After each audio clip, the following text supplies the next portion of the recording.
what is your reaction to all that? I think you're going to have a very unique take. Here's what I think. I think these people are goofy.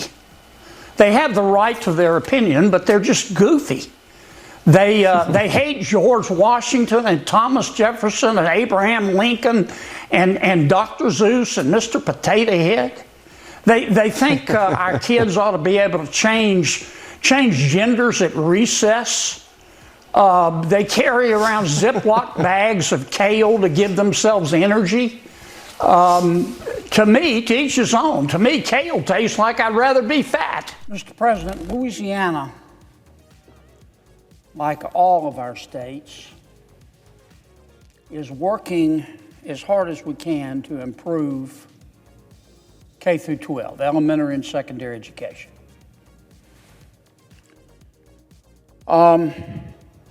We used to have the best system of elementary and secondary education in the world.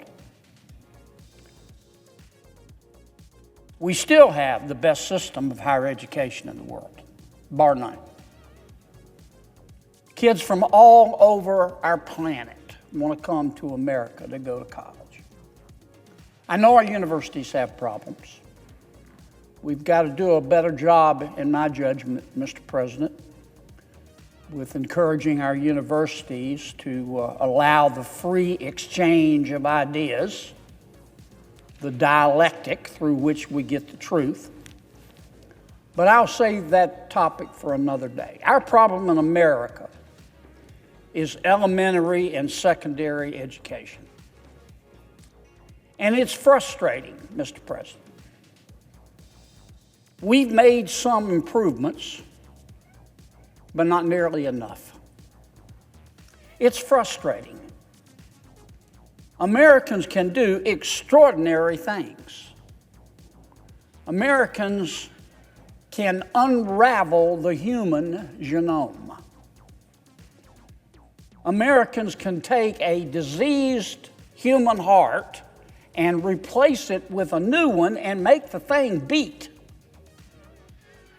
Americans can send a person to the moon and bring that person back safely. But we can't seem to teach all of our kids how to read and write and do basic math when we have 18 years to do it. And I know you know what I'm talking about, Mr. President, because you, in a prior lifetime, have been in the trenches. And yes, we've made progress, but it is so frustrating sometimes. All of those things John Kennedy is talking about required public funds. Even the quote-unquote private businesses who've done wild things relied on public funding to get them done. I mean, look at Elon Musk and his rockets. The unhappy fact, the miserable fact, is that too many of our schools in America and in Louisiana are failure factories. They're failure factories where violence is common and learning is rare. But there are a few states. There are a few states that are bucking the status quo. And they're doing it in part by adopting school choice programs. And so far, they've seen a lot of success. Now, school choice programs, school choice, I realize it's a broad term, school choice programs can take many different shapes. But they all boil down to one thing, one foundational principle.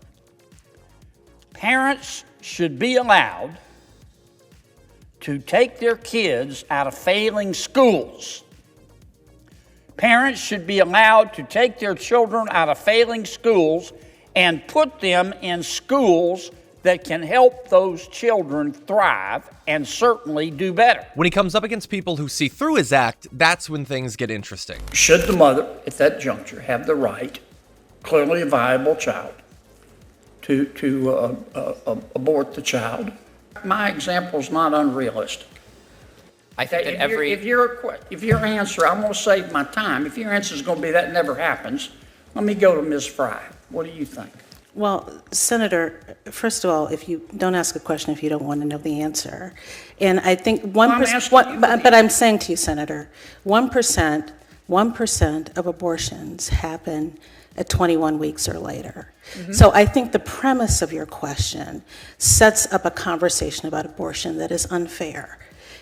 Rarely is that ever the instance. The vast majority of pregnancies and abortions that are considered late in a pregnancy have to do with severe, devastating medical circumstances. And I understand your point, Senator. I understand your point. But with all due respect, I also think the chances of people sort of getting all the way through a pregnancy and just sort of saying, I don't want it, is disrespectful to women. Here's what I've always been confused about.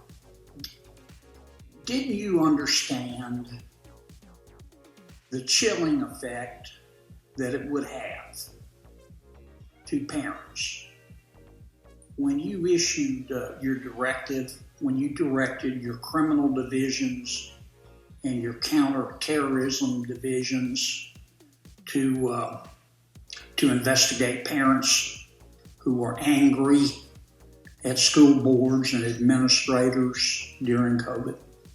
Senator, if you just give me a moment to put full context, I did not do that.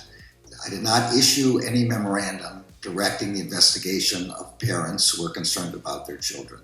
Quite to the contrary, the memorandum that you're talking about says at the very beginning of the memorandum that vigorous public debate is protected by the First Amendment. And the kind of concerns that you're talking about are, as expressed by parents, are of course completely protected. The memorandum was aimed at violence and threats of violence against a whole host of school personnel. It was not aimed at parents making complaints to their school. You are the executive director of the Arab American Institute, is that correct? Correct, sir. Okay. And according to your website, you're also, I'm going to quote here, a longtime Democratic Party activist who served as a member of the 2016 Democratic National Convention's Platform Standing Committee, close quote. Is that correct? That's correct. Okay. You support Hamas, do you not? Senator, oddly enough, I'm going to say thank you for that question because it demonstrates the purpose of our hearing today in a very effective way. Let's start first with a yes or no. Hamas is a foreign terrorist organization that I do not support, but you asking the executive director of the Arab American Institute that question very much puts the focus on the issue of hate in our country. Well, I got your answer, and I appreciate it. What is the...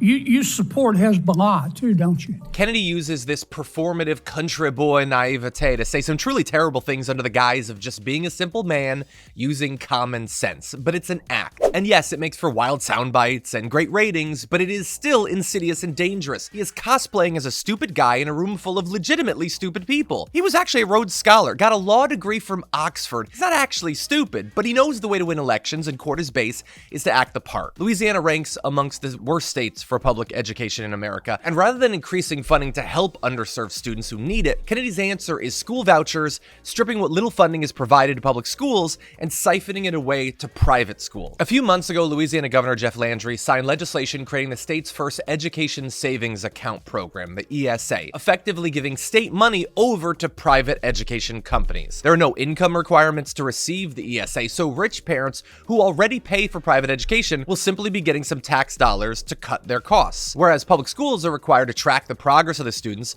and provide data regarding demographics and expulsions and other things we want to know and we want to track. There's little to no accountability for these charter schools. After receiving perhaps one of the best educations in the world from a publicly funded university, John Kennedy is selling the future of Louisiana's children to the highest bidder.